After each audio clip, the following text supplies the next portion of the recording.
Então, boa noite, galera. Sou o Felipe Schuster, do Grupo Liberty.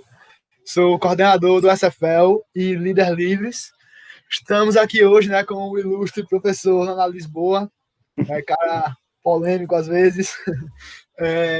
Eu estava sempre querendo trazer, né, o tema sobre educação para cá e sempre me perguntei, né, quem trazer e tal. Eu pensei, velho, eu poderia trazer um professor assim liberal, né? E na hora, assim, só veio um cara na minha cabeça. Então, chamei aí nosso querido professor Ana Lisboa. Vou passar agora a palavra para Joia. Começa aí, Bom, Joia. boa noite, galera. Então, meu nome é Felipe Joia, eu sou estudante e fazendo essa live aqui com o professor, falar sobre o tema da educação pública, que é um tema bastante polêmico, né, digamos assim. E temos a presença ilustre do professor Leonardo Lisboa, um prazer estar aqui com o senhor. Pode falar. Nada, eu que agradeço o convite, né? Não é a primeira vez que o Schuster me convida para a live, mas infelizmente por conta de outros afazeres, tanto o meu quanto o dele, a gente meio que foi protelando. Mas eu que Sim. sou agraciado de estar aqui presente com vocês e falando com o Liberty, que de certa forma é um movimento que surge ainda lá do EPL, do SFL, que é um movimento que eu devo muito, que foi onde eu comecei, de certa forma, minha militância pela liberdade, onde eu acabei sendo profissionalizado para defender as ideias verdade. Então, sou muito grato tanto a você, Felipe Schuster, quanto ao Felipe Joia por estar aqui. Podemos conversar um pouco sobre esse tema tão polêmico e ácido que é a questão da educação brasileira. Bom, obrigado, eu que agradeço. Agora, professor, eu gostaria que você contasse para nós antes um pouco da sua história, assim, né? Na militância, liberdade e tal. Cara, bom, eu acho que assim como a maior parte das pessoas, eu comecei após aquelas manifestações de 2013. Eu acredito que essa é meio que a história da maior parte das pessoas que hoje em dia militam, seja nos movimentos de esquerda, direita, liberal, enfim, qualquer um que seja.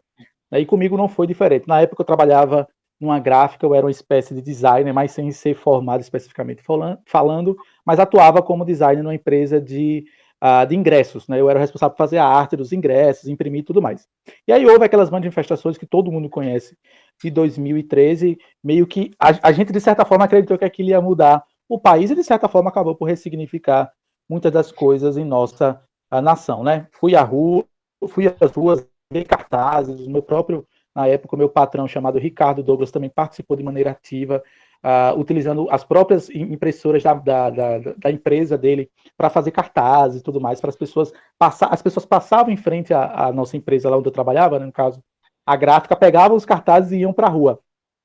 Eu mesmo, como na época eu era uma espécie de estagiário de design, fazia arte e tudo mais, para o pessoal ir para as ruas, fiz vários cartazes, umas artes bem bacanas. Mas aí, depois de um tempo, a vida foi tomando outros rumos e eu acabei abandonando esse emprego e entrei e decidi entrar na universidade para estudar letras inglesas. Na época eu estava com um pouco mais de 25, 24, 25 anos e ao entrar na faculdade de letras inglesas eu percebi a necessidade de que não existia, isso no caso na época na UNIT, tá pessoal, 2012, 2011, 2012, um pouco antes ainda, não existia nenhum tipo de movimento pró-liberdade dentro da Universidade de Tiradentes, né? E aí quando passaram alguns anos, eu já perto de concluir o curso de letras em inglês, eu fui aprovado no vestibular para entrar no curso de Ciências Sociais na Universidade Federal de Sergipe. E aí foi quando eu tomei aquele choque, né? Porque assim, eu já não era de esquerda, né? Eu já era um simpático das ideias da liberdade e eu me vi cercado, eu no meio de 49 alunos calouros e todos eles recebendo aquela verborragia intelectual que vocês certamente hão de conhecer por terem certamente passado por isso no ensino médio. Então, Joia e Xuxa, eu me vi decidido peraí, já que não existe nenhum movimento liberal aqui na Universidade Federal de Sergipe, na época, até existia um antes de quando eu entrei na Universidade Federal de Sergipe, que é o pessoal do Liberty, que é curioso porque é um nome muito similar ao de vocês, só que eles tinham acabado debandando, por assim dizer, eles tinham ido a viver a vida deles. Né? Então, digamos que não existia nenhum movimento liberal naquela época na Universidade Federal de Sergipe. Eu não sei como, para ser sincero a vocês, mas de tanto eu ler sobre esse assunto, de tanto eu estudar através dos artigos do Instituto Mises Brasil acerca do liberalismo, apareceu para mim justamente essa oportunidade de ser coordenador local do EPL na época. E eu falei, vou me inscrever, né? Porque naquela época o EPL, Estudantes pela Liberdade, para quem não conhece, que eu não sei se hoje em dia ainda é, mas na minha época, meninos, era a maior organização estudantil do mundo. era a única organização estudantil que estava em todos os continentes do mundo. E aquilo me chamou muita atenção. Eu falei, eu quero fazer parte disso e divulgar as ideias da liberdade no seio estudantil. Então, me inscrevi para ser coordenador local, passei por uma entrevista, fui aprovado, e aí foi onde começou, Felipe Joia e Schuster, a minha militância dentro do seio estudantil na Universidade Federal do Sergipe, e com apoio, claro, do EPL, eu iniciei a realizar eventos liberais com uma certa frequência na Universidade Federal de Sergipe. Eu tenho, modéstia à parte, orgulho de ter feito algumas coisas nessa minha caminhada aí dentro do pensamento liberal, aqui em Sergipe, especificamente falando.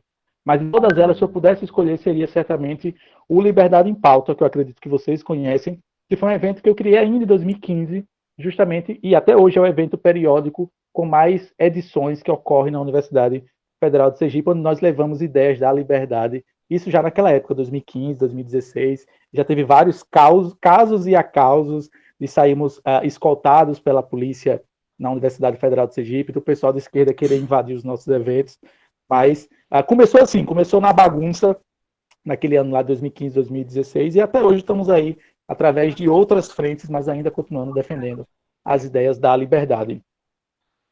Tá bom. Professor, agora que a gente já conhece você um pouco melhor, vamos, né, conversar de verdade. Gostaria que você falasse um pouco sobre a história da educação pública. Rapaz, é difícil condensar a história da educação pública em uma live, mas eu vou tentar fazer esse trabalho homérico.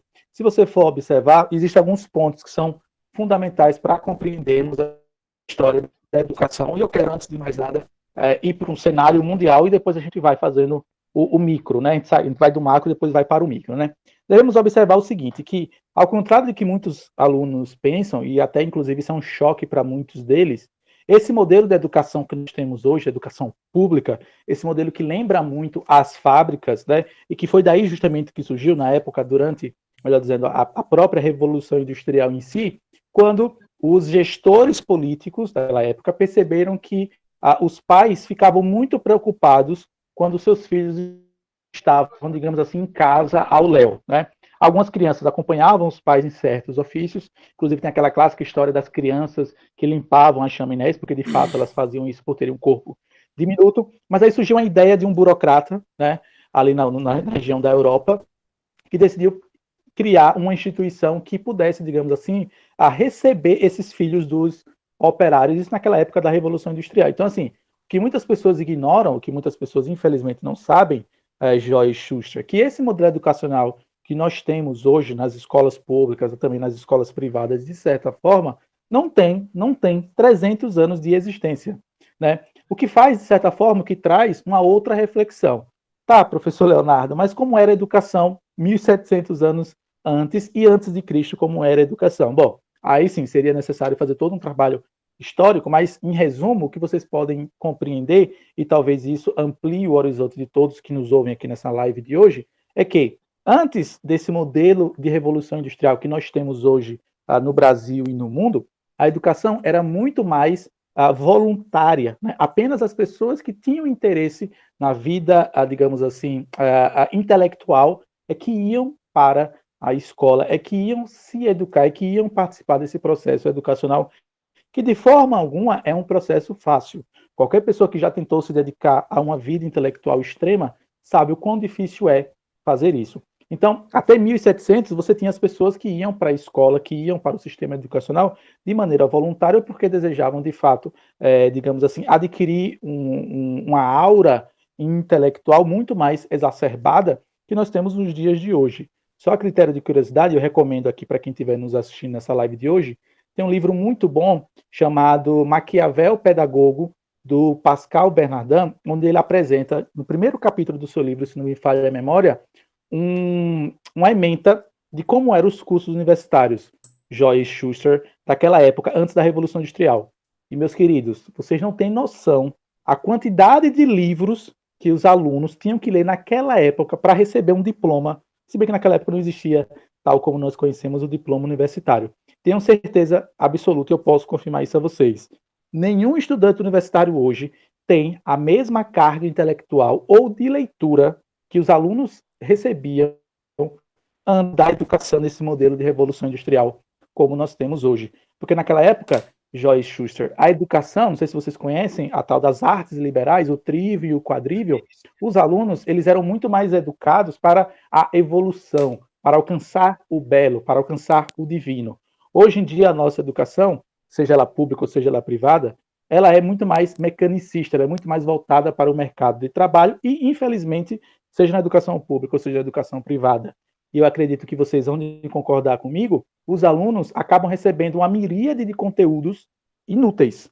Essa é a palavra que eu vejo, por exemplo, quando um aluno que tem, sei lá, um dom de desenhar, precisa aprender, por exemplo, sei lá, a fórmula de Bhaskara. Né? Eu confesso a vocês que até hoje eu sei a fórmula de Bhaskara, porque eu precisei aprender para tirar 10 na prova de matemática, senão, minto, eu precisava tirar 11, e eu cheguei para a professora e falei, professora, se eu tirar 10, a senhora me passa. Ela falou, Leonardo, se você tirar 10, eu lhe dou o ponto que falta. Cara, vocês não imaginam o que eu fiz. Minha mãe pagou uma professora particular para mim de matemática, a Claudete, nunca me esqueço. Cara, eu aprendi a equação completa do segundo grau. Até hoje eu sei fazer. X é igual a menos B mais ou menos raiz de delta sobre 2A. Passei, tirei 10 em matemática e a professora me deu um ponto. Agora eu pergunto a vocês. Hoje eu sou formado em letras, né, tenho uma especialização em novas tecnologias educacionais e cursei ciências sociais na Universidade Federal de Sergipe. Não usei para nada. E assim, qualquer pessoa que já estudou um pouco de neurolinguística, Joyce Schuster, e não sei quem está nos assistindo aqui, talvez deva conhecer um pouco sobre isso também, mas a nossa mente ela é como se fosse compartimentos, como se fosse pastas. Eu gosto de usar muito a analogia do computador. Imagine que o nosso cérebro é um computador, né? E ele tem várias pastas onde você vai colocando, armazenando o seu conhecimento. E que quando você ocupa um pedaço do seu cérebro com a fórmula de Bhaskara, x é igual a menos b mais ou menos raiz de delta sobre 2a, você está perdendo a oportunidade de colocar dentro daquela pasta uma informação que poderia ser muito mais útil a você. Eu trocaria essa informação da fórmula de Bhaskara, por exemplo, por saber, sei lá, um soneto de Shakespeare de cor e salteado, por saber um poema do Edgar Allan Poe, que é um dos meus autores preferidos da literatura inglesa, né? E aí, quando você tem a educação pública como tal, nós conhecemos hoje, Joyce Schuster. Eu não lembro quem foi que disse essa frase, mas é uma frase que me marcou muito, porque é isso basicamente que acontece na educação pública.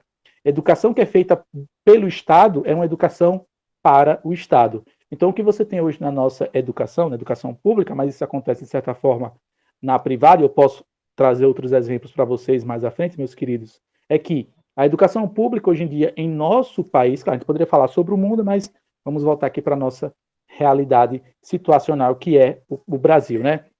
Ela é um faz de conta.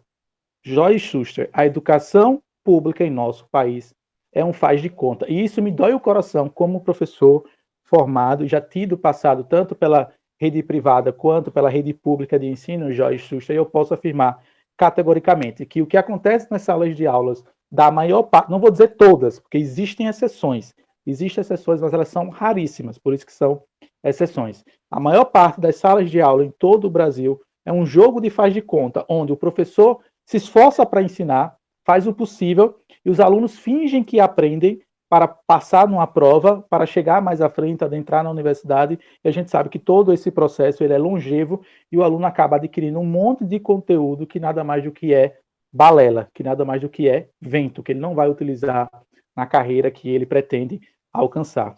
Não sei se eu consegui fazer esse resumo, é muito difícil, mas eu espero que eu tenha conseguido responder a pergunta de vocês. Que na verdade eles decoram para fazer uma prova e não levam para a vida. E num sistema, no caso, ideal de educação, você, ao momento que você está, por exemplo, o que o senhor estava aprendendo Bhaskara, o senhor podia estar aprendendo um pouco de filosofia grega, de filosofia aristotélica, alguma coisa do tipo, que seria mais útil para o senhor na sua vida e que deveria ser de escolha sua. Só que para o senhor tirar um diploma, ou sei lá, acabar lá a escola, acabar o terceiro ano do ensino médio, você tem que aprender Bhaskara, aprender biologia avançada, aprender essas coisas que você não vai usar para nada na sua vida. Exatamente. Eu ainda digo mais, existem outros conteúdos que são tão inúteis, desculpa usar essa palavra, se tiver alguém aqui da área de química, me perdoe, mas assim, eu tenho 30 anos de idade, meninos, e eu sou de uma época que não tinha tanta tecnologia como vocês têm hoje, por exemplo. Então, assim, na minha época, assim, eu não quero falar muito sobre isso, mas eu não tinha, por exemplo, a oportunidade de ter uma tabela periódica dos elementos, a coloridinha, com o número atômico, com o número de massa, com o diagrama lá do Linus Pauling. E eu confesso a vocês que, na minha época, o professor sugeria a nós, meninos, por incrível que pareça, que nós decorássemos a tabela periódica dos elementos. Decorássemos. Porque nem todo mundo tinha dinheiro para tirar a fotocópia. E a fotocópia era preto e branco. A fotocópia colorida, meninos, ela era muito cara. Falamos isso há pelo menos uns 15, 17 anos atrás, né? Então você imagine, eu, um adolescente, né? Apesar de ter tido uma certa paixão pela química na minha adolescência, meninos, confesso a vocês, hoje em dia, eu saber a tabela periódica de cor e salteado não me serve de nada, né? Felizmente, eu esqueci alguns elementos, mas eu sabia toda a tabela periódica dos alimentos, então, a tabela periódica dos elementos. Então, se quem tiver uma tabela aí, pode olhar, pode observar, vai ter lá, né? Hidrogênio, hélio, lítio, berílio, bório, carbono, nitrogênio, oxigênio, flúor, neônio, sódio, magnésio. Pronto, eu só sei até aí. Só sei, sei lá, os 20 primeiros. Mas eu confesso a vocês que durante muito tempo na minha vida, Felipe Joy e Felipe Schuster, eu tinha na minha mente a tabela periódica dos elementos, que hoje em dia não me serve para absolutamente nada. Bom, professor, vou contar até uma história minha aqui. Por favor. Eu sempre, desde pequeno, né, eu sempre fui uma porta em matemática. Mas eu sempre fui muito bom em filosofia, história, sociologia. E várias vezes, assim, se você perguntar pra minha mãe vai falar que foi um sofrimento a minha vida inteira, porque todo ano eu passava ralando em matemática. E você ia ver a média, velho, era um contraste. Porque, eu juro pra você, eu tenho média escolar, se não me engano, 9,8 em sociologia. Sim. Você pega a média da escola inteira, vai estar 9,8 em sociologia, se não me engano. Ou foi do último ano, enfim. Uma média alta. E matemática, tipo, tá sempre lá. 6, 6,1, sabe? 6. Então, tem um 3 em uma, aí em 7, em 2, sabe? Tipo, vai compensando assim.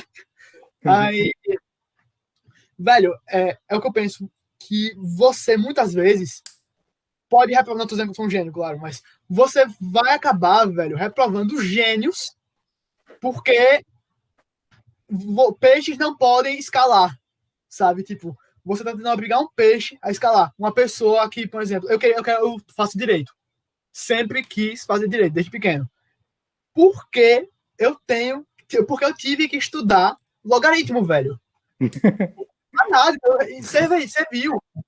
Teria servido, na verdade, não serviu porque eu passei, mas teria servido apenas para atrasar um ano de minha vida, velho.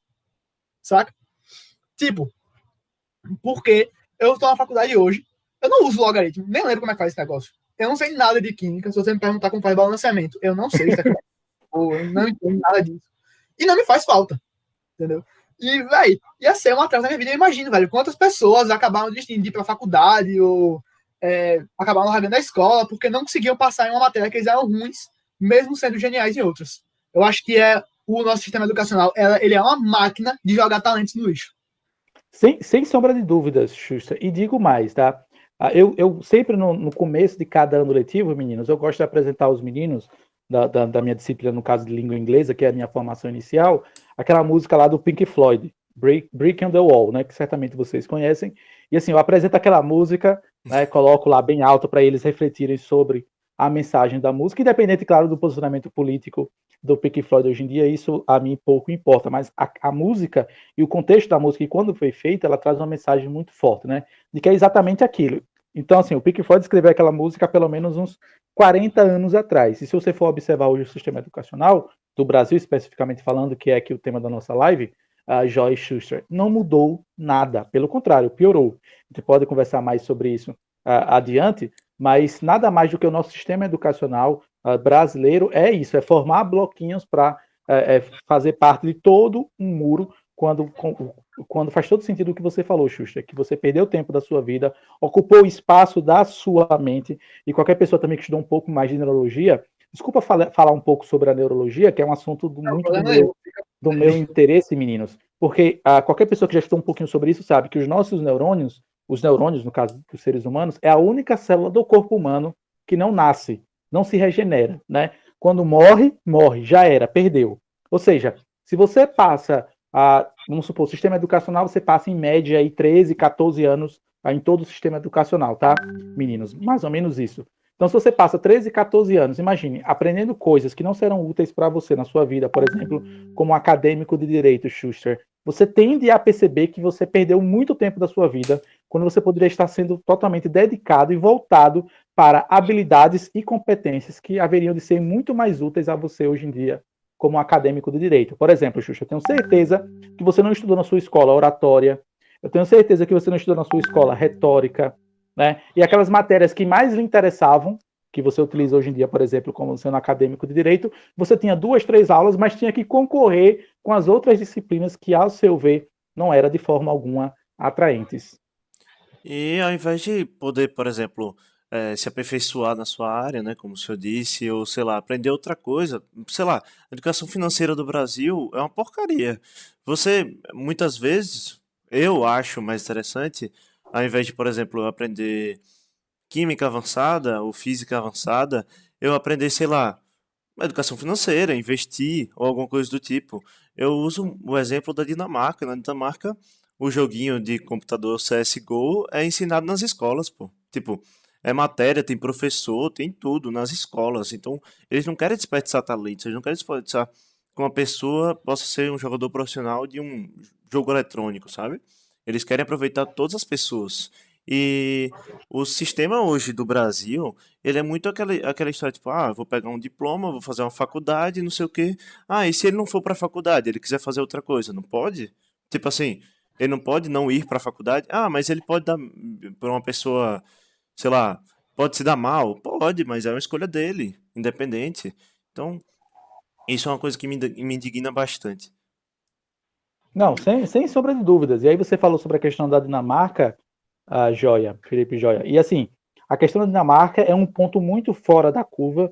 É muito difícil de comparar com a situação do Brasil por conta da dimensão da densidade demográfica. Mas eu acredito que exemplos da Dinamarca poderiam muito bem ser alocados em municípios, né, ao redor do Brasil. E aí sim você Concordo. teria uma mudança significativa da educação. É muito difícil você implantar o sistema Aham, educacional dinamarquês no Brasil como um todo, porque a Dinamarca sozinha cabe em Sergipe, sei lá, eu posso estar falando aqui aham. uma besteira geográfica, mas é mais ou menos isso, eu acredito que vocês estão me entendendo o que eu quero falar.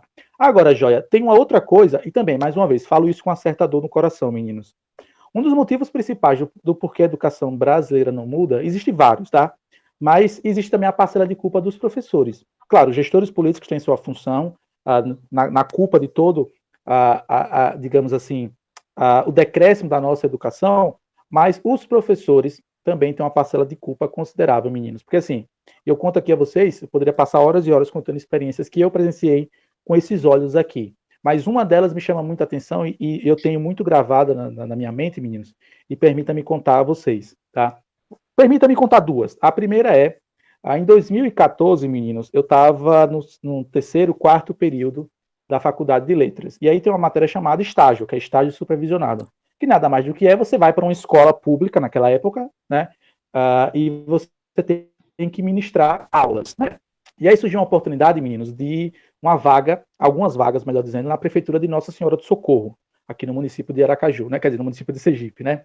E aí eu fui lá, me inscrevi, modéstia à parte, eu era um dos alunos com a média mais alta e foi muito fácil, passei pelo processo seletivo e lá fui eu a ministrar aula no Parque dos Faróis, né? Para quem está nos assistindo e não conhece, que não mora aqui em Sergipe, não conhece o Parque dos Faróis, mas é um bairro, digamos assim, violento. Ele tem um histórico de violência muito latente. E aí me mandaram, meninos, para o final de linha do Parque dos Faróis para ministrar aula no supletivo numa escola à noite. Eu ministrava aula à tarde e à noite para completar a carga horária. E, meninos, naquela época eu recebia, acho que era R$ 800. Isso você bota aí uns 5, 6 anos atrás, tá, meninos? E assim, enquanto que os professores efetivos recebiam 4, 5 vezes a mais que eu. E, meninos, eu cansei de ver eu me exasperando, eu gastando toda a minha energia, toda a minha dedicação para fazer um trabalho minimamente decente, dado todas as circunstâncias do cenário educacional que eu estava inserido, meninos. E eu via com os meus olhos, na sala dos professores, professores efetivos que recebiam lá seus 4, 5 mil reais por mês, fazerem pouco caso da própria educação, meninos. Eu presenciei com esses olhos aqui. Inclusive, durante muito tempo, e eu digo isso também com conhecimento de causa, eu fui muito, digamos assim, visto de maneira negativa pelos meus colegas, sendo que naquela época eu nem era professor ainda, era apenas um estudante de letras.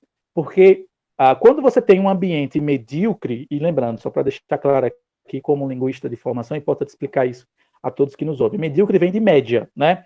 Num ambiente medíocre, onde todo mundo está na média, basta aparecer uma pessoa que se destaque, ela começa a gerar a inveja das outras pessoas. E foi justamente isso que aconteceu. Até o ponto da secretária da escola, no caso da diretora da escola, chamar a minha atenção dizendo que alguns professores estavam incomodados com a minha postura de simplesmente querer lecionar, de simplesmente querer trabalhar, meninos. Então isso acontece. Fora as várias vezes que eu, meninos, também não deveria falar isso, mas eu vou falar, pela confiança que eu tenho aqui, de eu ter que passar alunos, aprovar alunos, porque nenhum aluno podia reprovar em língua inglesa, porque nenhum aluno podia reprovar com um professor estagiário. Entendeu, meninos? Eu mesmo vi isso com meus olhos, eu mesmo tive que aprovar alunos automaticamente no sistema educacional que nós temos em nosso país. Então, assim, eu digo com convicção e com muita dor no coração, meninos, que o nosso sistema educacional é um faz de conta, é uma mentira. E um outro fato, e uma outra história que vocês me permitem contar aqui, em 2015, 2016, já perto de me formar, eu precisava completar as tais das cargas das atividades extracurriculares. Então, meninos, todo curso extracurricular que aparecia, eu ia lá e me inscrevia para completar a tal das horas extracurriculares. Até o momento, meninos, que eu me inscrevi num congresso de educação promovido pelo Sintese, isso em 2015, 2016. Eu tenho até hoje o diploma aqui guardado nos meus papéis. E, meninos, o evento é um evento que acontece todo ano, tá, meninos? É um congresso estadual de educação promovido pelo Sintese. Para quem não sabe, o Sintese é o Sindicato dos Trabalhadores em Educação de Sergipe. Não preciso nem falar que o sindicato ele tem uma veia política, ideológica muito forte. Mas o fato é, meninos, no primeiro dia, o evento de abertura foi ali no Yacht Club, que certamente vocês sabem onde ficam, e tinha, meninos, assim, milhares de professores de todo o Brasil. E eu estava sentado na mesa, né, fui sozinho, porque nenhum dos meus colegas na época da faculdade quis participar desse evento, então simplesmente paguei lá um valor e participei porque eu precisava das horas extracurriculares. Meninos, eu estava sentado numa mesa e eu nunca me esqueço disso. E aí, de repente, começa o evento, no momento de abertura, e aí o palestrante inicial fala, pessoal, antes de começar o nosso evento e tal, vamos cantar o hino. Meninos, eu juro a vocês por tudo que é mais sagrado. Quando eu me levantei, tinha um telão gigante ali no Yacht Club. Sabe qual foi o hino que foi tocado? Não foi o hino brasileiro, não foi o hino de Sergipe, não foi o hino de Aracaju, não foi. Foi o hino da Internacional Comunista.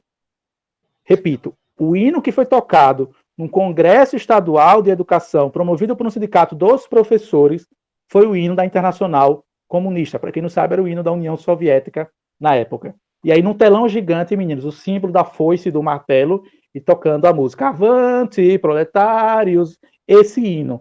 Eu sentado, quer dizer, me levantei, depois eu sentei e fiquei observando ao redor, meninos, e fiquei assim, sem reação em ver os professores cantando o hino internacional comunista no evento de educação. Então, para vocês verem como são os nuances e como são os caminhos da educação em nosso país.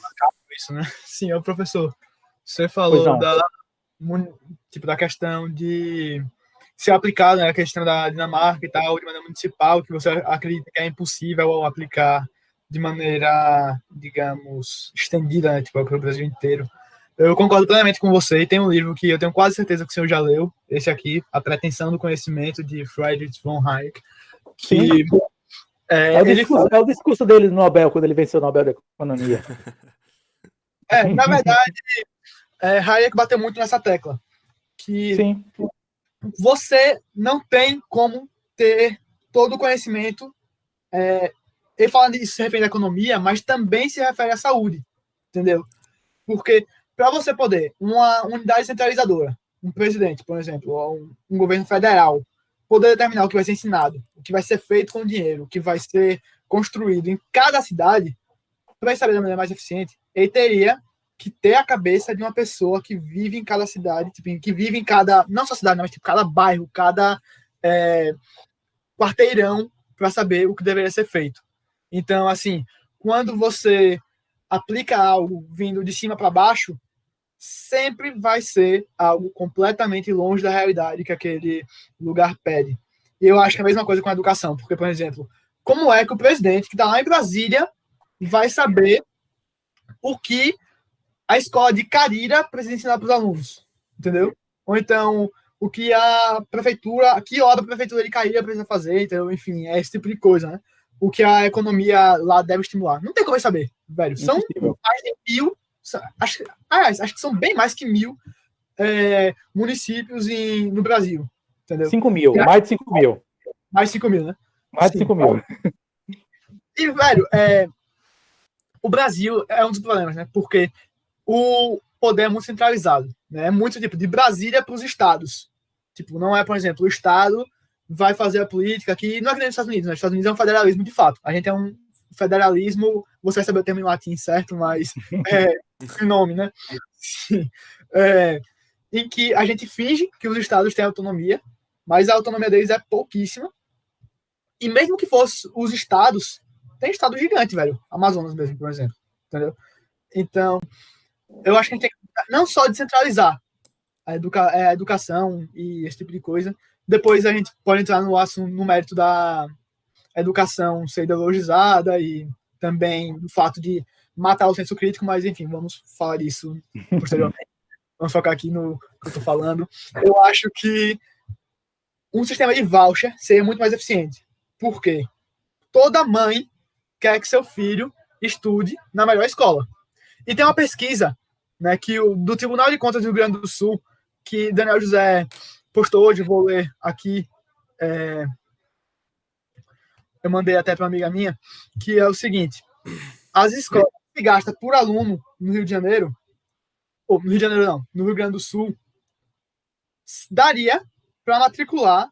Aqui, olha, o Tribunal de Contas do Rio Grande do Sul comparou o investimento por aluno nas escolas públicas de Porto Alegre com a anuidade das 10 melhores escolas particulares, segundo o Enem. Resultado: 7 das melhores tinham anuidades inferiores ao custo anual por aluno da prefeitura. Ou seja, a gente está pagando um preço de escola de linha top, né? Top para os alunos estudarem em uma escola mequetrefe, que muitas vezes não tem material adequado, que professor mal dá aula, até porque isso de estabilidade eu acho uma porcaria, sinceramente. Porque o professor. Concordo 100%. O professor pode dar estrelinha na sala, quer dizer, não, nada contra professores que dão estrelinha, mas assim, o professor pode ficar só dando estrelinha. Eu tenho contra professores que dão estrelinha, a não ser que você seja professor de capoeira, aí tudo bem. Fora isso, não pode estar dando estrelinha na sala de aula, não. Porque tem professor com uma vez brincando assim, né? Sabe? Mas é um ótimo professor, tá bom? A estrelinha na rua. Enfim. Mas o cara pode ficar lá só dando pirueta, que é muito difícil ser emitido. O cara tem que fazer uma porcaria pesada para conseguir ser expulso. Você tem que se esforçar para isso. Resultado: a gente paga um preço gigante para alunos estudarem em escolas porcarias, sendo que a gente poderia estar dando esse dinheiro para elas em forma de voucher, e assim elas pagavam as escolas que melhor atendessem aos desejos delas. Entendeu? Você concorda comigo, acredito? Não, sem sombra de dúvidas eu concordo com você e digo mais, Felipe, né? Muitas pessoas utilizam esse argumento de que o Brasil não investe o suficiente em educação, que é uma mentira, né? Comparado aos países medidos pelo OCDE, que para quem não sabe é o Banco de Desenvolvimento relacionado a questões educacionais, que tem um fundo voltado para isso, meninos. O Brasil é um dos países que mais investe em educação. Mas o problema é justamente o que você falou, Schuster, é que o investimento ele é feito de uma maneira muito rasa, de uma maneira muito superficial e sem se importar de fato com a qualidade do serviço que é ofertado na educação em nosso país. Então, assim, você tem um país, por exemplo, Schuster, da dimensão continental que é o nosso país, onde os professores não são avaliados, né? Onde os professores não precisam se esforçar para ganhar o seu salário, né? Onde tem professores que se dedicam de fato, até que tem, mas a maior parte dos professores deixam a léu a sua própria classe. Mas ainda assim ele recebe a mesma quantia financeira do professor que se dedica, que dá o seu sangue, que dá o labor do seu trabalho na profissão. Então, assim, existem inúmeros problemas de ordem gerencial e de ordem financeira que poderiam melhorar o nosso país, mas se vocês me permitem, tem uma outra história que eu me lembro que é muito também forte na minha mente. Como eu estava falando, eu trabalhei no Parque dos Faróis, né? E peço perdão aí por essas viagens, mas vocês estão falando, eu vou me lembrando dessas histórias. Muito bom.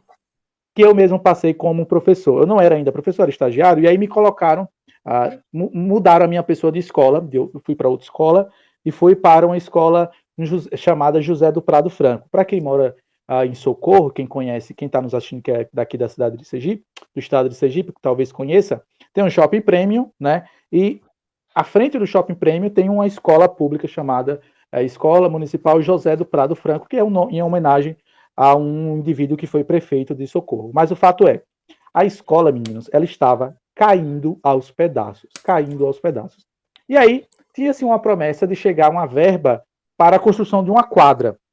E eu estava lá ministrando minhas aulas, eu era professor estagiário dessa determinada escola, meninos, e aí, de repente, chegou a tal da verba para a realização dessa obra, dessa quadra ali na escola. Lembrando, as salas de aula estavam aos pedaços. Pra vocês terem ideia, quando chovia, bastava uma chuva de 5, 10 minutos, a escola cancelava as aulas porque a água corria pelas paredes da sala de aula, meninos. Então, assim, você tinha, sei lá, 15, 20 salas, metade alagava. Então, para, digamos assim, compensar, a escola acabava liberando todos os alunos. Não tinha aula quando chovia. Mas aí chegou essa verba para a realização dessa obra, dessa quadra. E eu me lembro, meninos, que na época eu dava aula ali no sexto, sétimo, oitavo e nono ano, e eu conversando com os meninos do nono ano, que são os meninos um pouco mais maduros, se comparado com oitavo, sétimo e sexto, e eu inocentemente, nessa época, confesso a vocês, que eu entendia muito pouco dessa questão tributária, dessa questão dos impostos, essa questão de alocação de recursos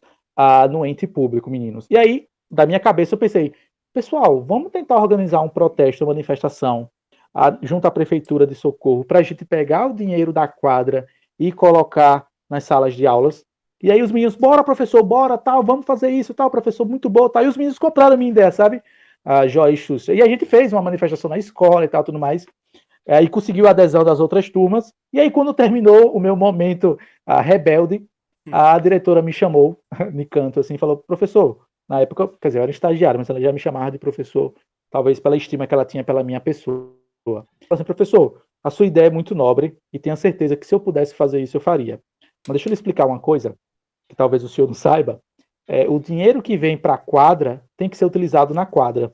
Não importa. Não importa a condição da estrutura física da escola. O dinheiro que vem de Brasília, como o Justa bem falou, né? É Brasília, aí vem os estados, aí vem os municípios, e a gente sabe que esse dinheiro vai se perdendo no meio do caminho. Mas ela falou bem assim, meninos.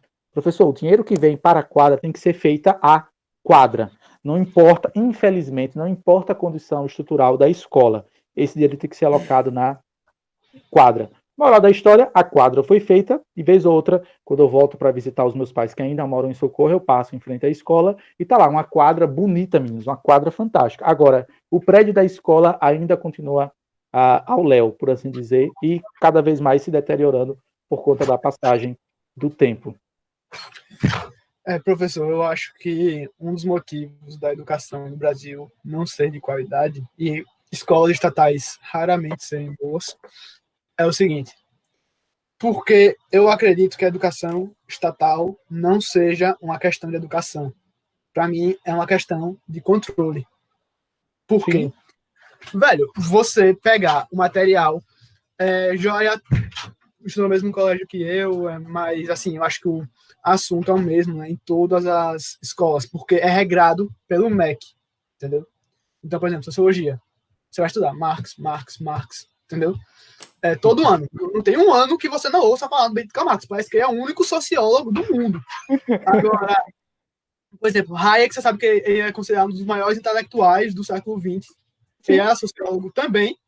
Você não ouve falar no cara, pô. Eu não conhecia Hayek até eu sair da escola. Mentira, eu conheci ano passado, eu era terceiro. Mas, velho, eu não conhecia a escola. Eu conheci pesquisando, estudando, enfim, já li o Caminho da Servidão, muito bom livro, por sinal.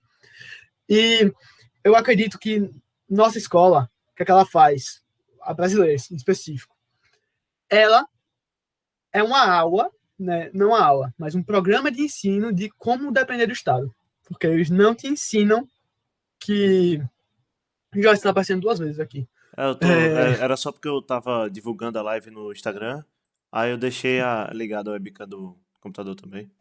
Entendi. Sim, enfim. Ela te ensina a depender do Estado. Peraí, Por ocorreu quê? um problema aqui, rapaziada. Peraí. Que foi?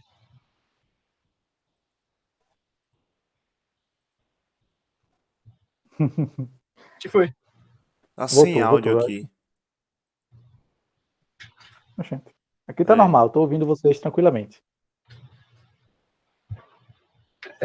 Voltou, tá normal aí? Alô? Opa, Pronto, voltou agora. Opa, Mil perdões, viu? pronto, enfim. Mil perdões aí. Eles nada. Então, a escola enche sua cabeça de abobrinha para que você fique ocupado com aquilo e não desenvolva seu senso crítico. E aí não te ensina educação financeira. Entendeu? Você sai da escola sem nem saber direito do que é capitalismo.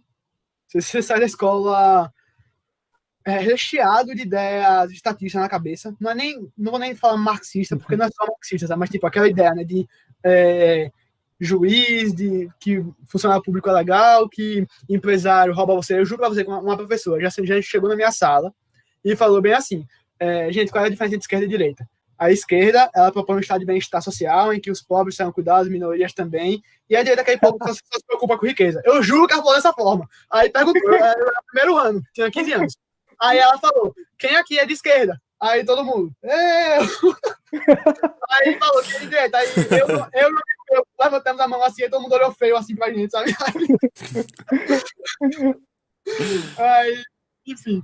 Mas é isso, eu acho que tipo, eles matam seu senso crítico e fazem que você queira. Seu sonho é fazer parte do Estado. Né? Seu sonho é ser um juiz, seu sonho é ser um advogado, seu sonho nunca é ser um empreendedor. E tem uma música dos Rainmakers, chamada Government Cheese, que tem uma frase na música que é o seguinte: nos transformam em mendigos porque eles são mais fáceis de agradar. Saca? Então, eu acho Perfeito. que é bem isso. Mas Perfeito, cara. além disso também eu acho, tipo assim, na minha visão, a escola, a educação pública e a educação privada também, mas toda a educação em nível nacional, ela é propaganda política.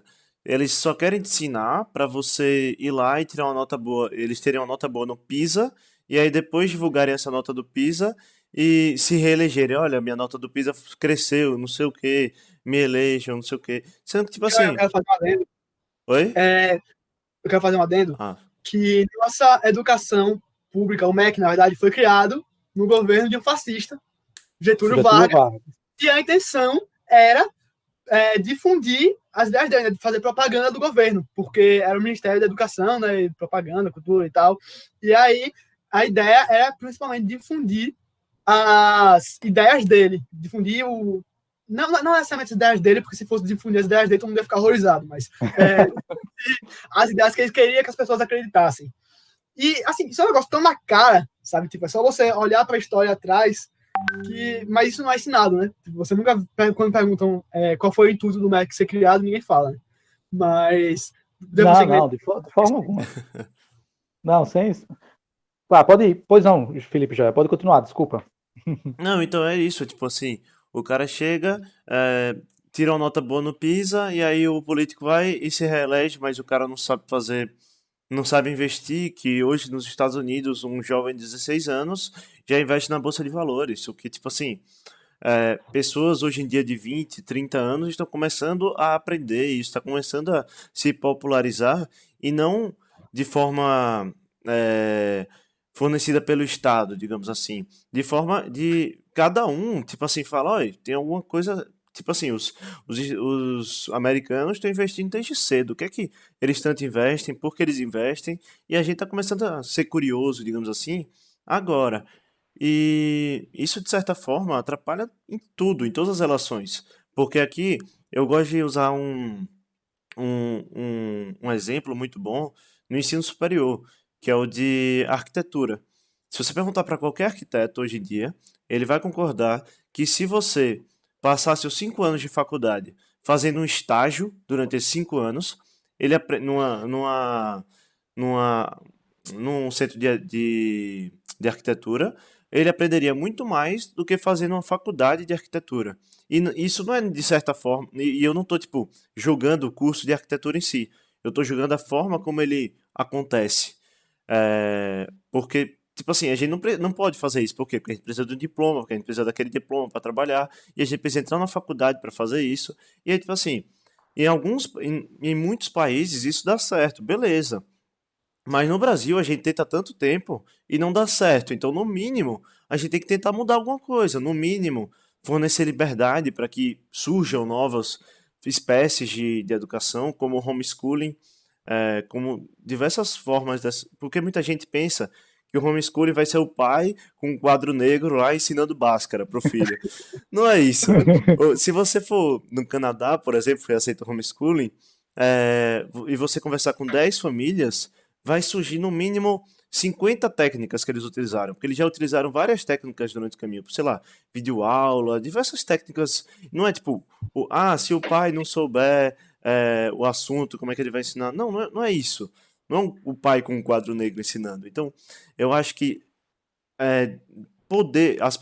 se as pessoas puderem é, inventar novos tipos de educação, isso dá espaço para um tipo de educação melhor emergir no mercado. E mais pessoas quererem isso e a população crescer simultaneamente com isso. Perfeito. Professor, eu vou falar agora uma coisa que talvez choque algumas pessoas, mas o Estado, ele não quer que as pessoas tenham acesso à educação, nem à saúde. Quer a prova disso? Se ele quisesse fazer isso, por que ele taxaria escolas privadas e clínicas, medicamentos, esse tipo de coisa? Entendeu? Ele não quer. Ele quer você dependente dele. Por quê? Perfeito. Porque, assim, você quer que todo mundo tenha acesso à educação de qualidade, você quer que todo mundo tenha acesso à saúde? Faça o seguinte, velho. Solte a fera. Entendeu? Tire os impostos, tire a regulação, deixe os serviços se tornarem mais baratos. Eu estou fazendo uma faculdade online, certo? É uma faculdade muito boa, eu estou aprendendo muito, de ciências políticas, pela Uninter, e o primeiro período está cobrando R$140 a mensalidade. Veja, isso é muito barato para uma faculdade, entendeu? Sim. Isso porque ainda tem imposto em cima, tem regulação, ainda tem o currículo que o MEC não deixa ser livre. E imagine se a gente deixasse as coisas fluírem, entendeu? Porque, olha, como é que os salários aumentam? Pela mesma maneira, pela mesma lógica, né, que todos os outros preços no mercado, pela lei da oferta e da demanda. Então, a gente tem que deixar as pessoas se qualificarem, entendeu? Para que elas sejam mais valorizadas, para que elas sejam mais escassas e assim elas ganhem mais. E as pessoas que não são qualificadas também vão ganhar mais, porque elas também vão ser mais escassas, entendeu? Por exemplo, vamos pegar pintor. Por que o pintor no Brasil ganha pouco? Porque você chega num bairro pobre, tem 25 pintores por metro quadrado. Agora, por exemplo, no Canadá, muita gente prefere pintar sua casa porque pintor é muito caro. O pintor ganha bem lá. Serviços manuais em países desenvolvidos é uma fortuna. Por quê? Sim, Porque eles têm disponibilidade para fazer outras coisas que são mais viáveis para ele financeiramente. Então eles não vão querer ser pintor e pintores, né? Então então o serviço se torna mais escasso, ficando mais caro e fazendo com que mais pessoas desenvolvam esse, por exemplo, em países lá fora, uma pessoa que contrata alguém para limpar sua casa é uma pessoa, digamos que ela não é sustentável, não o ideal de pessoa. O ideal de pessoa é aquela que cozinha, que lava a louça, que limpa o próprio quarto, que o que ela sujou, ela limpa. Então, isso lá fora. Aqui, todos os pessoas de classe média para cima, a maioria, na verdade, tem uma doméstica em casa que vai limpar o quarto, que vai lavar a roupa, vai passar ferro, que vai cozinhar. Diversas formas isso acontece. Então se torna muito. E isso se dá principalmente por causa da desigualdade social, tipo, que também é causada pelas escolas em si, porque as pessoas não têm acesso à escolarização de qualidade, então elas não podem ingressar na faculdade também, porque a única forma de você ser bem sucedido hoje, teoricamente, é pela faculdade. Existem outras formas, mas hoje em dia é muito mais escasso o conhecimento sobre elas, e aqui no Brasil, né? Então, tipo, as pessoas não têm acesso a todo esse meio para chegar numa faculdade e, por exemplo, ser um. Vou dar um exemplo de um médico, mas não só um médico, mas sei lá, se formar em alguma coisa, ser um advogado, um médico, qualquer coisa, e poder crescer na vida. Então elas ficam naquela sempre dependência social, naquele mesmo ritmo de vida, fazendo bico ali, bico aqui, e ganhando a mesma coisa, sabe? E isso aumenta a demanda desses trabalhos manuais. E tudo isso tem tanto a economia quanto a escola, tudo envolvido. Sim, não. Sem sombra de dúvidas, meninos. Concordo integralmente e essencialmente com todos vocês. E vou além disso, se vocês me permitem, tá? Quando o Schuster estava falando sobre a professora esquerda, direita na sala de aula e tudo mais, e sobre outras metodologias de ensino que talvez com a abertura do mercado seria oportunizada aos alunos e aos pais, meninos, permitam-me também trazer mais uma história da minha vida pessoal como professor, se vocês me permitem. Tranquilo. Eu comentei, eu acho que no início, que eu tenho uma pós-graduação em novas tecnologias educacionais. Confesso a vocês que foi algo, assim, até é ruim talvez usar essa palavra, mas para mim foi muito fácil concluir essa pós-graduação, porque quando eu tive a oportunidade de conhecer as tecnologias educacionais, foi algo que eu mergulhei de cabeça por entender que esse é o futuro da educação, por conta da geração que nós temos hoje em dia, de cada vez mais os alunos conectados. E aí o Schuster estava falando sobre a professora despreparada, permita-me usar esse termo, Schuster, a respeito da sua professora ou da sua ex-professora, mas, cara... explicava as teorias muito bem, sabe? Tipo, também não quero desmerecer, mas assim, esse momento eu acho que ela... sim, não, esse momento foi totalmente errôneo, né? Mas aí, meninos, deixa eu contar a vocês que na pós-graduação tinha uma matéria chamada Sociologia das Organizações Complexas. E eu, naquela época, eu já era, digamos assim, um ativista político pela liberdade e tudo mais, e já acendeu um farol de desconfiança em mim quando eu fui ler a ementa dessa disciplina, que era justamente estudar as organizações complexas, tendo como base os 3 grandes sociólogos que, como o Schuster bem falou, parece que só existem eles na sociologia, né? Que é o Karl Marx, o Durkheim e o Max Weber. E aí, cara, da aula foi, tudo mais e tal. Durante o intervalo do primeiro dia de aula, eu fui conversar com a professora. A professora era doutoranda em economia. Repito, para quem está nos assistindo aqui, a professora era doutoranda em economia, já estava na conclusão, estava já escrevendo a sua tese de doutorado para receber o título de doutora. E aí nós estávamos conversando, tal, aí a gente chegou no assunto sobre Adam Smith e a riqueza das nações. Na época, eu tinha acabado de descobrir o livro do Adam Smith chamado A Teoria dos Sentimentos Morais, que é um livro que, infelizmente, pouquíssimas pessoas conhecem, mas, assim, é de uma preciosidade implacável a forma como Adam Smith escreveu sobre sentimentos e a moralidade mais de 10 anos antes de escrever sobre a riqueza das nações, meninos. Inclusive, se vocês não conhecem, recomendo esse livro fantástico. E aí a gente estava conversando tal. E aí, professora, a senhora já leu A Riqueza das Nações? E eu confesso a vocês que a professora olhou para mim e disse, não, eu estou lendo agora porque o professor orientando disse que eu sou obrigado a ler. Repito, ela estava terminando o seu doutorado em economia e ainda não tinha lido Adam Smith, que é considerado o pai da economia. Ou seja, a moça tinha uma graduação em economia, tinha um mestrado na área das ciências econômicas, estava concluindo doutorado e foi ler Adam Smith, o pai da economia, num doutorado. Porque então, foi só para vocês obrigada. verem...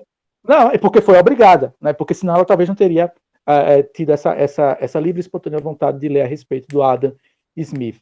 Agora, meninos, eu não sei se vocês conhecem, a respeito um pouco ainda sobre a didática de ensino em nosso país, tem um autor que eu gosto muito, ele não é um educador, ele é mais da área psicológica, da área da psiquiatria, chamado Howard Gardner, e ele trabalhava na década de 80, 90, com aqueles famigerados chamados testes de QI, né, que é os chamados quocientes de inteligência. E ele trabalhava, menino, não sei se vocês sabem, mas naquela época, década de 80, 90, apenas os psicólogos e os psiquiatras podiam aplicar o teste de QI, porque era como se fosse uma prova mesmo, estilo Detran, estilo prova de proficiência para você poder dirigir um carro. E esse cara descobriu, meninos, que alguns psicólogos e psiquiatras estavam vendendo as respostas para os alunos que iam lá fazer o teste de QI. E deu uma polêmica na época, porque ele denunciou isso e tudo mais, mas o fato é, depois disso, e ele era um defensor ferrenho da ideia do QI, de você avaliar a inteligência de uma pessoa através de um número, através de uma métrica e tudo mais. Só que depois de ele ter descoberto que alguns colegas de profissão estavam fraudando o teste de QI, ele foi lá e decidiu criar sua própria, digamos assim, teoria da inteligência. Eu não sei se vocês conhecem, meninos, mas essa é uma teoria que, quando eu apresento aos meus alunos, a mente deles explodem, tá? É um mind-blowing, permitam-me usar aqui o termo na língua inglesa, porque os meninos ficam sem entender como é que ninguém apresentou isso a eles. Resumindo em outras palavras, o Howard Gardner desenvolveu um conceito chamado de múltiplas inteligências, onde ele elencou, e ele psicólogo e psiquiatra, percebeu que as pessoas possuem tipos de inteligências diferentes. Ele categorizou 7 tipos de inteligências, que vão de inteligência espacial, inteligência matemática, inteligência de relações interpessoais, inteligência da natureza, inteligência musical, inteligência espacial e mais outras 2 que completam as 7 múltiplas inteligências. E ele defende, meninos, o Howard Gardner, tem até um livro dele chamado Múltiplas Inteligências, que a educação devia ser focada justamente nessa inteligência dos alunos. E, felizmente, meninos, quando uma criança atinge a idade da razão, que é lá por volta dos 7, 8 anos, é possível já naquela idade, meninos, descobrir qual é, entre aspas, a inteligência que aquele menino tem mais, digamos assim, Vocação. habilidade ou vocação. Perfeito, obrigado aí pelo complemento. E se você consegue criar um plano de estudos, cara, eu digo a você com um aperto no coração. Eu já dei aula no ensino médio e, assim, para mim, é a pior turma para dar aula o terceiro ano do ensino médio. Porque os guris já estão preocupados com a desgrama do Enem. Desculpem aqui usar esse vocabulário chulo, mas é algo que me corrói a alma ver jovens perdendo o seu brio, perdendo a sua juventude, dedicada a uma prova apenas para entrar na universidade, quando, na minha opinião, o conhecimento devia ser através da livre e da espontânea vontade, e não por conta do diploma, como bem falou o Schuster. Eu tenho certeza que Schuster não está fazendo um curso de ciência política por fora, só porque ele quer o diploma na parede. Pô, porque senão ele entra na internet, imprime o diploma e coloca na parede, poxa. Ele quer o conhecimento, ele quer o aprendizado, ele quer poder compartilhar o conhecimento que ele vai adquirir de ciências políticas com outras pessoas. E claro, se ele puder ganhar com isso, por que não? Qual é o problema, né, meninos? E aí, cara, o Howard Gardner, ele fala isso, que é possível você descobrir qual é a vocação de uma criança lá por 7, 8 anos e você criar um plano de estudos. Cara, eu entrava em sala de aula do ensino médio e via assim, eu não vou citar o nome da menina, por uma questão, claro, de decoro, mas é uma menina que é uma das minhas alunas assim, preferidas de toda a vida. Qualquer pessoa que entrar no meu Instagram certamente vai ver algumas fotos que eu tenho com essa menina, porque assim, é uma menina que eu criei muito carinho por ela enquanto eu lecionava a minha disciplina de língua inglesa. E eu chegava na sala de aula, essa menina estava desenhando. Meninos, essa menina desenha num nível que vocês não têm noção do quão profissional ela desenha. Inclusive o pai dela também é dessa área das artes plásticas, do desenho e tudo mais. E, cara, assim, me doía o coração.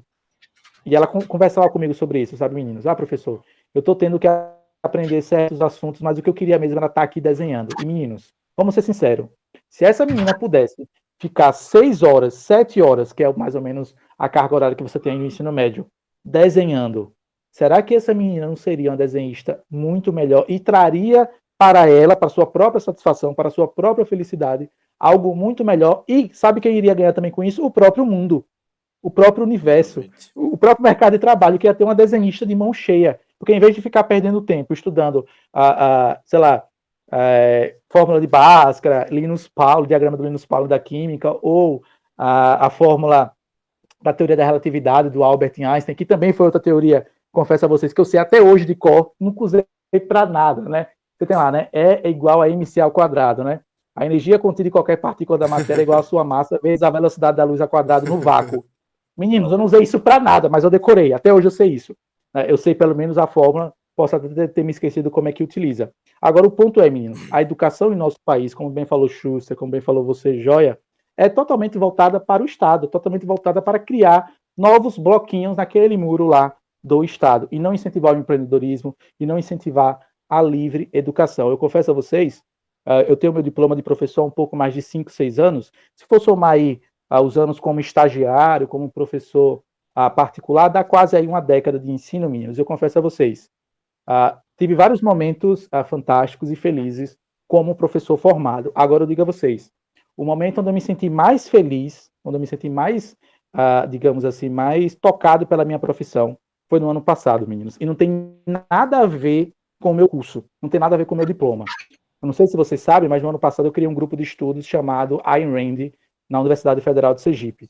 E, pessoal, foi assim, eu divulguei nas minhas redes sociais, e, pessoal, na primeira aula apareceu quase 50 alunos, na sexta-feira à tarde, e assim, eu não sou professor universitário, ninguém ali ia receber nada, a não ser o conhecimento que eu tinha para transmitir, e, meninos, eu sentar numa sala para falar sobre liberalismo, para 50 alunos, e tinha alunos aí, alunos da área do direito, alunos da área de medicina, alunos da área de física, astronomia, engenharia, química, tinha quase 50 alunos, meninos, dos mais variados cursos. Infelizmente, com o decorrer das aulas, alguns alunos vão se retirando, o que é natural. Mas o ponto é, meninos, no final do curso ficou uns 20, 25 alunos. E eu confesso a vocês, meninos, foram as aulas mais felizes da minha vida. Porque eu ia voluntariamente, meninos, saía da minha casa, pegava um livro liberal, lia, fazia um resumo, sentava numa sala da Universidade Federal de Sergipe, ocupava o espaço lá, público, né? Inclusive, como eu não sou professor universitário, quando chegava um professor universitário, eu tinha que sair e os meninos me acompanhavam, a gente ia para outra sala. E, cara, confesso a vocês, meninos, foi o momento que eu me senti mais agraciado e mais realizado como professor. Então, por que eu trago toda essa história, meninos? Porque um diploma não me tornou professor, confesso a vocês. Sabe o que me tornou professor? Foi isso. Foi sentar numa sala na Universidade Federal do Sergipe, na sexta-feira, 3 horas da tarde, e entrar alunos voluntariamente para me ouvir falar, sem ganhar nada, a não ser o conhecimento que eu tinha para transmitir a eles. Então, aí sim, meninos, foi quando eu me senti realizado como professor. E não pelo diploma. E não pelo diploma, diploma de professor de língua inglesa, diploma de pós-graduação. Isso, para mim, é só, digamos assim, é algo que a gente tem que ter para poder lecionar. Mas, para ser professor, eu acho que você precisa ter pessoas dispostas a ouvir o que você tem a falar. Como as pessoas estão nos ouvindo aqui, por exemplo, nessa nossa live de hoje. E aí, meninos, só para concluir aqui, eu fiz uma anotação.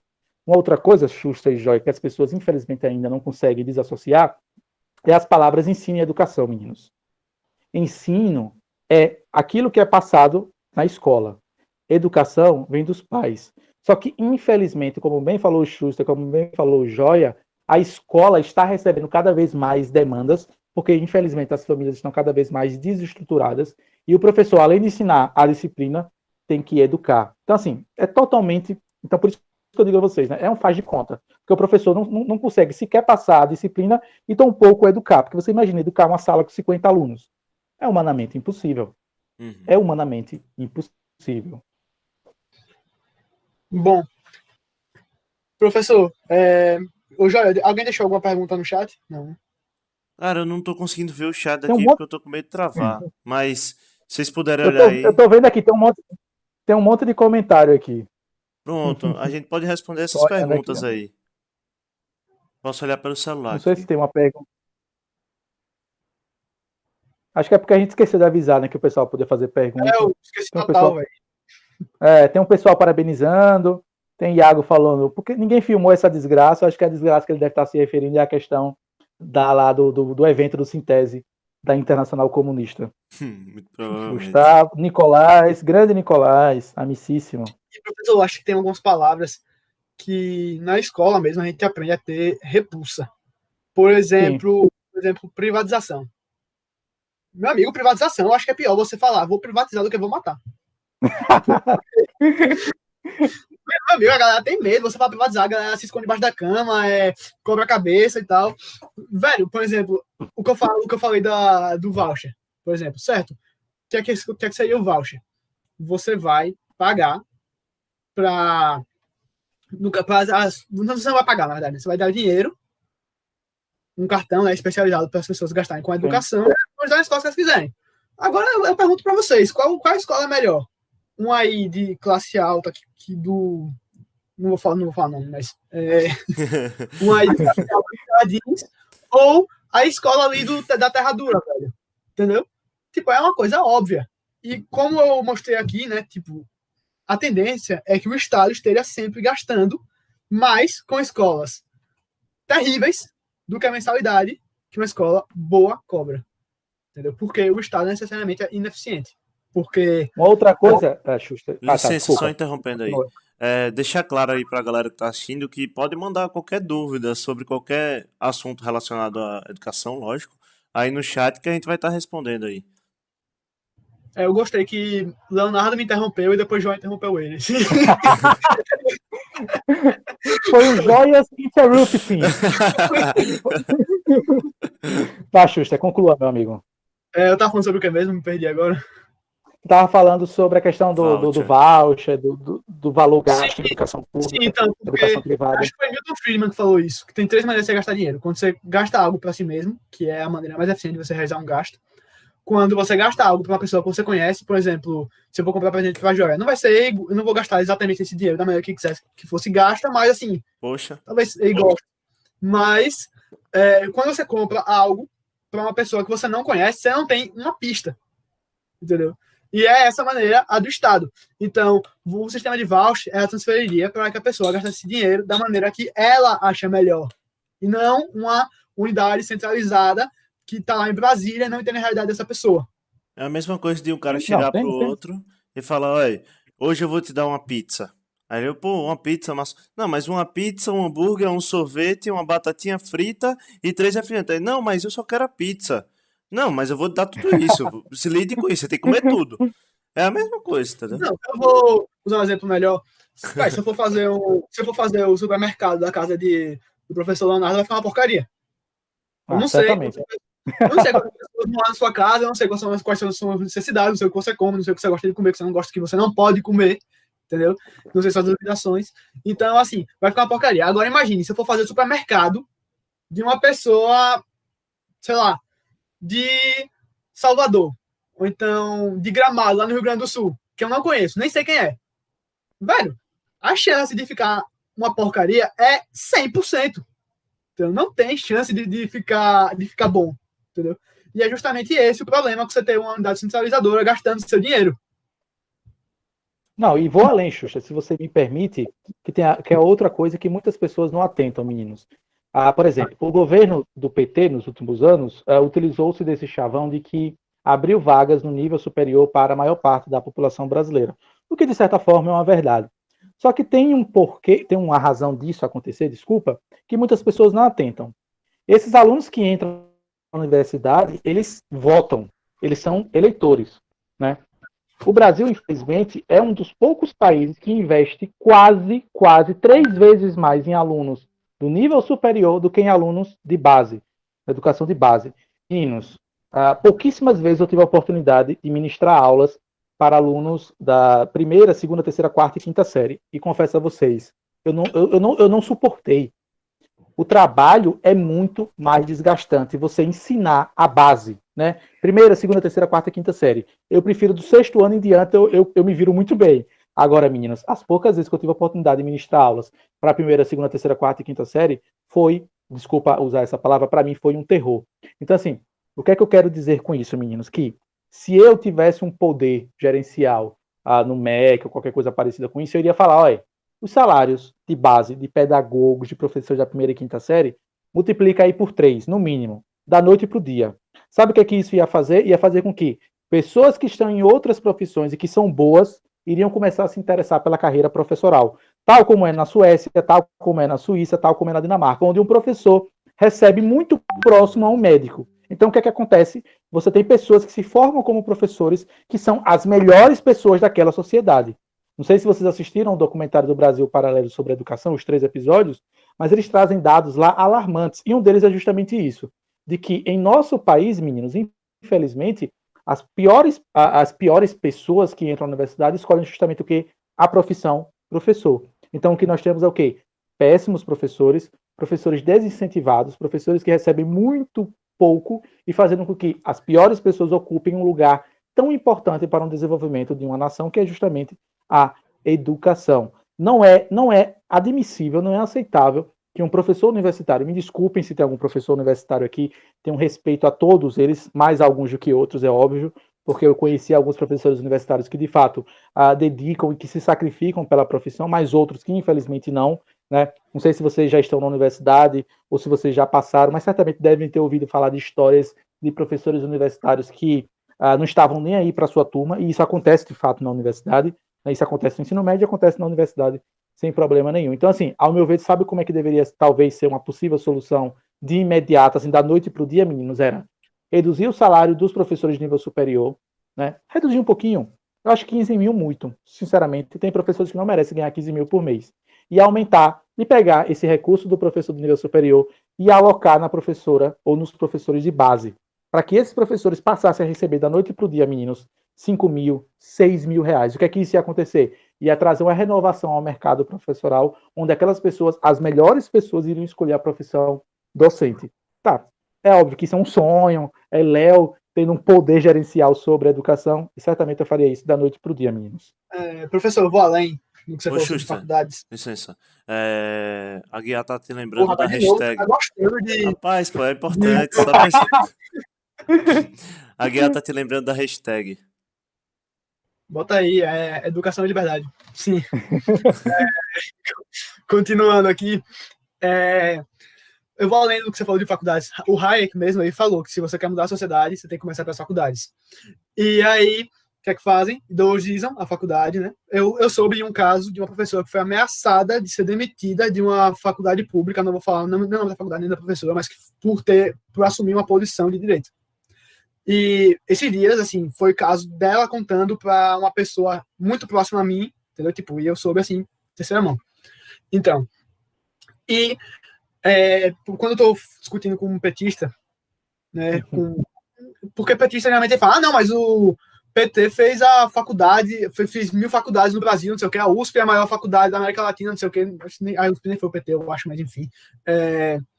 Aí falam isso e aquilo, e, velho, eu falo, certo, a gente é a melhor faculdade, mas parabéns, você tá pagando faculdade para rico estudar. Porque quem consegue chegar é rico, que tem acesso à escola privada. Ou então, a galera consegue acessar para o sistema de cotas, apenas. Entendeu? Você tem uma universidade boa, você tem um ensino básico que não ensina porcaria nenhuma. Entendeu? Você tá matando as próximas gerações. Principalmente. Eu tenho um adendo a isso aí, que na verdade não é um dado falso, mas não é um dado transparente, digamos assim, que a USP é a maior faculdade da América Latina. De fato, ela é a maior, no sentido de, tipo assim, trabalhos propostos, de tamanho, de, tipo assim, carga. É a que tem a maior carga.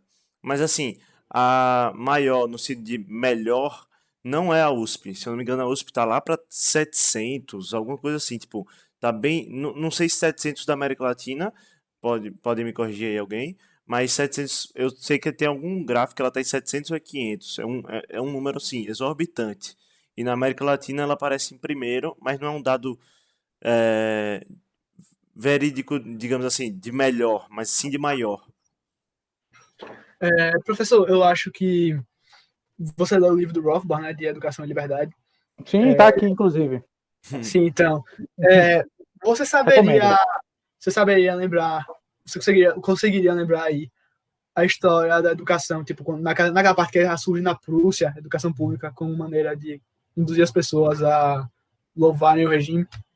Sim, foi justamente na Prússia, foi justamente o rei da Prússia que iniciou essa ideia da educação, o modelo da Revolução Industrial como tal, nós conhecemos hoje. E justamente naquela época, tal como hoje, Xuxa, e você falou sobre isso várias vezes durante aqui a nossa live, e eu comentei sobre isso em outras palavras, que educação do Estado é educação para o Estado, ponto final. O interesse de um gestor educacional, no caso um político, é manter as pessoas sob o seu controle. Tanto é verdade, que aqui trago uma outra observação, vocês já pararam para analisar que os políticos, até falei sobre isso recentemente nas minhas redes sociais, já pararam para analisar que aqueles mesmos políticos que sobem o púlpito do parlamento para defender a educação pública gratuita de qualidade não matriculam os seus filhos na escola pública? Assim, isso para mim é um dado muito factual para que vocês possam observar, todos que estão nos assistindo aqui, meninos, que, peraí, então você tem um político defendendo a educação pública, mas ele mesmo coloca o seu filho na educação privada.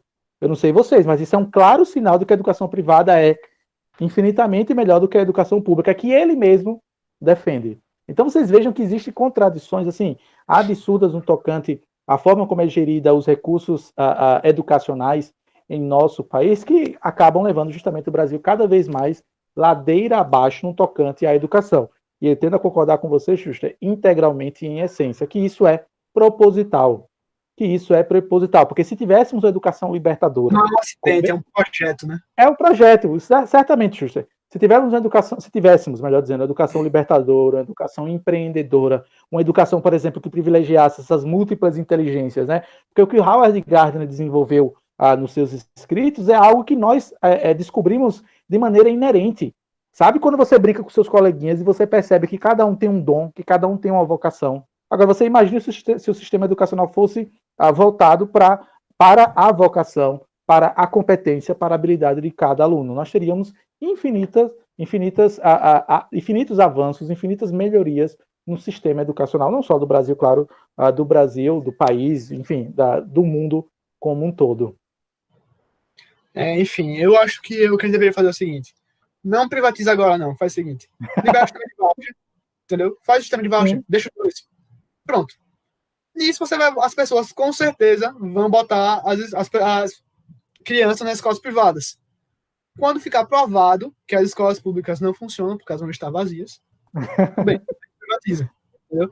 E aí, né, com o tempo, com a população tendo mais acesso, né, à formação intelectual de fato e tal, com certeza eles vão parar de acreditar em populismo e tal, e tendo muita fé, né, a gente vai andar aí para uma sociedade mais liberal. Eu acredito que em determinado momento vai chegar em um ponto que todo mundo vai ter dinheiro para pagar uma universidade privada, não vai precisar nem sequer de voucher. Todas as pessoas vão estar com uma boa condição financeira. E, bom, eu espero que seja esse que o rumo a ser seguido. Professor, muito obrigado aí, viu, por ter aceitado conversar com a gente. Foi um papo muito bom, tá bom? Nada, eu que agradeço. Que pena que eu não posso ficar mais, né? Porque eu acabei me esquecendo e acabei marcando uma outra live para daqui a pouco, 8h30, mas tenho certeza que haveria de ser um prazer inenarrável poder continuar conversando com vocês aqui por pelo menos mais uns 30 minutos. Eu estou encerrando por aqui por isso, né? Mas Então, tenho certeza que a gente vai chamar você de volta aqui, tá bom? Mas para um bate-papo mais livre, certo? Não necessariamente. E só para responder a pergunta aí, para deixar claro, né? A pergunta do título da live: mito ou verdade?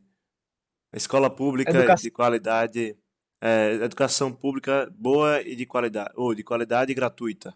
Mito ou verdade? Cara, isso é um mito. Isso é um mito. Não faz sentido. Nada pode ser público, gratuito e de qualidade. Primeiro, porque não existe nada público, né? A educação pública, como bem falou o Schuster, ela é paga pelos contribuintes, né? Ou, digamos assim, ou é roubada, afinal de contas, como bem falou aqui o Nicolás Baldomar aqui na chat, né? Todo direito é um serviço. Roubo. Exatamente, né? Então, assim, não tem como ser público, né? E gratuito, porque não é porque alguém está pagando por isso, e de qualidade, os próprios números das provas educacionais do sistema educacional público já demonstram que a qualidade ela é inferior. Então, é um mito. Com certeza. Pessoal, algumas pessoas fizeram perguntas aqui no chat, me permitam, meninos, antes de encerrar. Pode ficar à vontade. Eu vou tirar um print aqui, não vou conseguir responder, porque inclusive o pessoal da outra chamada, da outra live já está me chamando, mas eu vou tirar um print aqui. David fez umas perguntas, acho que John também fez algumas, e eu tenho certeza que eu vou fazer questão de respondê-los. David, John.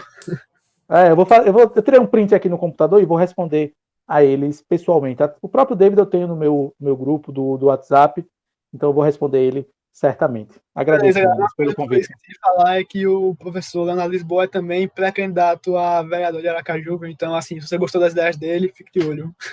Pois é, me siga nas redes sociais, é só procurar aí, professor Leonardo Lisboa, e seja mais do que bem-vindo para a gente tentar mudar a nossa cidade de Aracaju. Muito obrigado, viu, professor? Gostamos muito do papo. Valeu aí. Aprendi bastante nesse papo. Meninos. Muito obrigado. Tamo junto, meninos. Fiquem à vontade. Junto. Tchau para vocês. Que Deus abençoe todos vocês. Amém. Amém. Tchau aí, galera da live.